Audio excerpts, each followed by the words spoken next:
Magandang umaga sa inyo lahat mga kapatid at mga kaibigan. Nandito kami ngayon sa Tambayan, kasama ko si Mang Bay. Yung 84 years old na biker na hanggang ngayon ay talagang malakas na malakas pa. Pero tatanungin kita Mang Bay, parang isang buwan kaya nawala Mang Bay. Ano bang nangyari sa'yo? Pwede may ikwento? Ang ano kasi dyan, yung sa tagal ko na nag-biking, 50 years sa biking. Kuminsan, nung kabataan ko, hindi maiwasan yung nainitan ka, lubog ng tubig, diretsong pawis, sabayaan lang dahil bata pa. Ngayon, after 50 years ko nagsikita sa edad kong 84 na to. Kumbaga sa ang hindi katulad yan, sili ang kagad. Umipit to sa akin nung tawag na arthritis of the gout. Arthritis ka ngayon? Arthritis of the gout. Arthritis of the gout. Sa tuhod. Rayuma sa ugat. Rayuma sa ugat. Ayun, parang... Palipat-lipat siyang ganyan ngayon. Ang ginagawa ko, hinahatog ko. Nawala dito, lumipat naman sa kabila. Habulin ko sa kabila, lumipat naman sa kabila. Tapos, kaya... ang matindi dyan, pag titira ka na ng balakang. Yun, hindi ka makapag-bike. Kasi sa hot compress, nakukuha mo yung panglabas ng mga nerves. Pero yung sa ilalim nun, pag kayo namamaga, nahirapan ka na magdumi, nahirapan ka na gumihi. Kaya mabuti, may kaibigan ako na doktor na nagbigay sa akin ng gamot, ano lang, sambong, at saka yung hindi ko pang kumikirot. Wow. Kaya pala, isang buwan kang nawala Mang Bay dahil magkaroon ka ng arthritis sa ugat. Kaya ikaw na lang gumagamot nun. Anong gamot mo, Mang Bay? Yun nga. At sambong? Sambong na Dahon? Sambong dahon o kundi sambong na nabibilib sa butika. Yun lang ininom ko. Tapos, medyo pag kumirot, ininom ko ng silicosim na 200 mg. Nawawala siya. Ang babalik niyan, mga hapon naman, bali 2 times lang ang inom ko niyan. Tapos, hindi ko sumuko na hindi ako tumigil sa pagbisikleta kahit pa paano talagang hinuulat.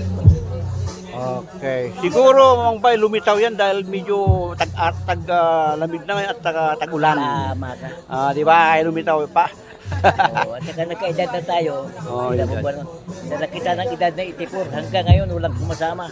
Budol King. 84 years old, 50 years na nagbabay ka. Hanggang ngayon. Mang Bay, magbabike ka pa rin isang buwan, wala ka ngayon, nagbike ka ulit ngayon.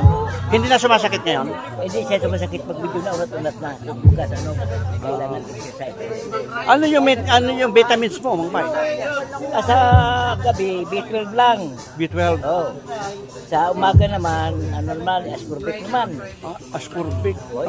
Vitamins. Sa gabi, bago ka matulog, Vitamins C. B12. Pagising mo sa umaga, kahit wala kang kape, walang side effect, inom ka ng ascorbate. Namimiss ka ng taong bayan, tambayan ba, yung mga bikers niya, tanong-tanong sa akin, hindi ka nakikita.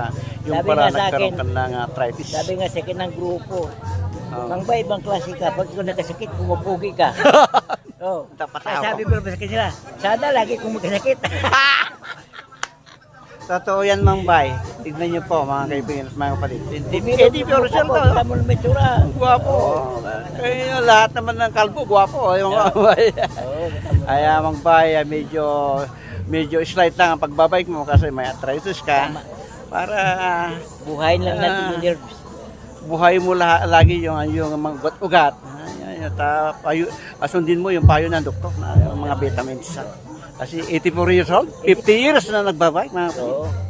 Hanggang ngayon, 84 years old. Malakas pa rin siya. Ang sakit lang niya, alam niyo, arthritis na. Okay. Wala siya sakit, wala sa puso, wala lahat. Arthritis. Sakit ng matanda. Okay. Lahat naman tayo tatanda at magkaka-arthritis. Kailangan konting ingat mga kapatid. Thank you. Ano may papayo mo sa mga bikers, Mang Bay?